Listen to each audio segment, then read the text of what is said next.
James from Down to the Wire Sports, and going to be talking about the NBA today, once again. as as you may know, it's after the All-Star break, getting back into the groove of the games. After the trade deadlines, all that bullshit, we're back in the groove. So, what do I think of the trade deadline? Obviously, as a Celtics fan, I wish that we could have gotten Jimmy Butler, Paul George, or whatnot, or whoever it may be. But, Danny Ainge, or whatever the fuck you pronounce his last name, the fuck you doing, buddy? Nah, I'm just kidding. He's got a plan, obviously. People might not trust him. People might just be like, oh, should have traded these picks, blah, blah, blah. These players are junk. Why are you keeping them? We got Amir Johnson. We have, I don't know. Yeah, Amir Johnson. That's the only people were like, that's a big name I was getting thrown around of who we should trade. But, we have a few more players that we probably could have gotten rid of that we might they not necessarily want to keep. That made no sense. The Celtics, they probably wanted to keep these guys and all these draft picks and whatnot just because, we could use them later on. We can draft these guys, Obviously, it's still a rebuilding process, but in my opinion, you can't go out of the East and beat LeBron without a star player, without a scorer, a pure scorer, or anyone really. But, as far as the NBA stands right now, let's talk about that DeMarcus Cousins. Him and the Pelicans and Anthony Davis. Yeah, they haven't really won yet, but I think obviously it's been a few games together. Chemistry has to grow and all that. They have to be a team. They have to, know how to work together. But when they're scoring and putting up all these points and rebounds and assists and practically getting triple doubles together and double doubles left and right, there's gotta be something missing. You gotta have that third guy, a big three. You gotta have someone.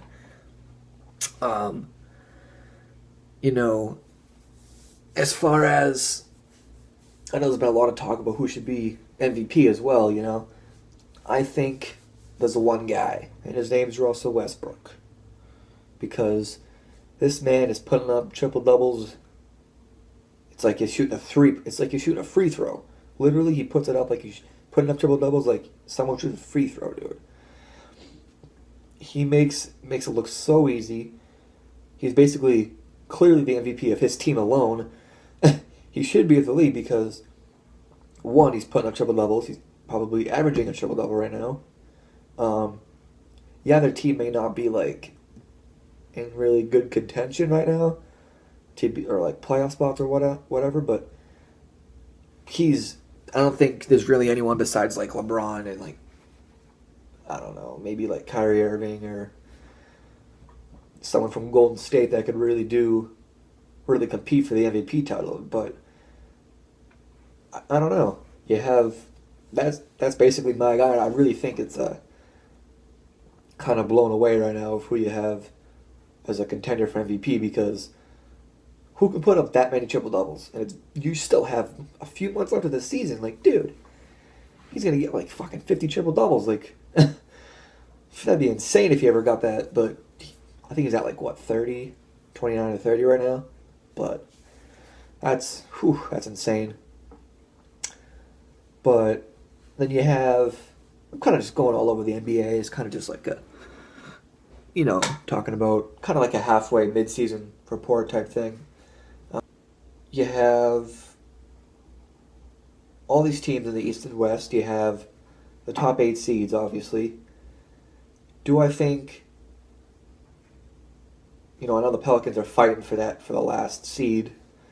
I think they can make it easily if they just find the ways to win and then they need to beat the teams that are like, already have spots, because the West is really stacked. So if you have someone that, I know the 7th and 8th seeds they're really anyone's game right now, but they have to fight. They have to literally win where it matters. Just kind of figure it out now, because if they figure it out too late how to win and how to really dominate teams, then it's gonna be too late. They won't be able to make the playoffs. As far as the 8th, 7th, and 8th seed, or two last seeds in the East, you have, I think the Bulls are like a few games back of the 8th, and I know they really beat the Cavs the entire fucking time. And what the fuck, I'm not getting my goddamn phone right now, son of a bitch. I don't know if you could hear that, my fucking house phone, son of a bitch. Anyways, I can see the Bulls making the 8th seed. You know, they could fight. They've been pretty good. I know all the drama and the bullshit going on in the whole past year or whatever. But they beat the Cavs every game this season. They've played each other. That's got to mean something. You don't just beat the team and not contend for a playoff spot. If they can be in the playoff spot, they can do some damage. Jimmy Butler, Dwayne Wade. Dwayne Wade still got it. Yes, he's really old. Yes, he's blah, blah, blah. Not really old, but like, yes, he's not in his prime anymore, obviously. You know, he's been there, done that. He's been through championship rings. Been on, with the Heat for years. The Bulls right now. But Jimmy Butler, he's nasty. And if they can make the playoffs, they can really hurt anyone's chances in the first round, even second round if they make it that far. But what do I think of? Let me just talk about the Warriors, all right? Because there's a drama going on. KD's talking all this shit to Shaq or whatnot. Shaq's talking all this shit about JaVale McGee and all that. He fucking sucks as a player, all right? Let me just put it that way.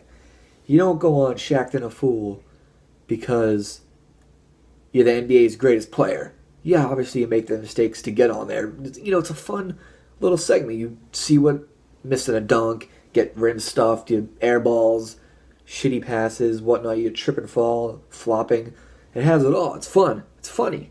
But you don't gotta, the standing up for his teammate, I get it. But come on, dude. They're all babies. He's been on the fucking Shaqtin' a Fool for his whole goddamn career. And now they make, because he's on the number one Warriors right now, that doesn't give you any justice to stand up for him, even though he's your teammate. You'd be like, they should listen and be like, yes. People give KD all the shit for talking shit about him, about Shaq and blah, blah, blah. Then you got Paul Pierce talking back to the Warriors, blowing 3-1 leads and all that. It's just fun. It's just funny to watch, I don't know. They have that stupid drama for the Warriors that shouldn't even be there in the first place. You just have fun with it. Yeah, your teammate sucks, and you're standing up for him because he sucks, but he's your teammate. It's just a bunch of bullshit. And Shaq just keeps being savage. He doesn't give a fuck.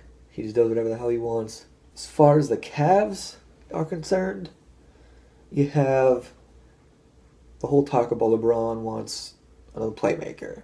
Blah, blah, blah. Pretty sure they're getting Darren Williams. We'll see how that works out. I don't really consider him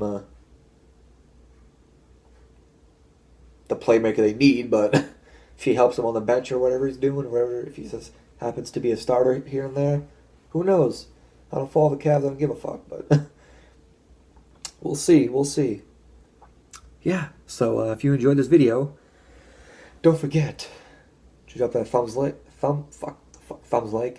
up, because you gotta like the video, and comment who you think should be MVP, who you think is gonna be, finish the top 3 seeds, if anything, maybe just top 1 seed of each conference. Who you think is gonna be a strong playoff contender when it comes time? What's your final predictions? Who you think's gonna be on top? I honestly think the Cavs will win it again, because, just my opinion, that'll be another video. As always, this is Down to the Wire Sports. My name is James, and we'll see you boys next week. We ain't about to go and spend money just to flex.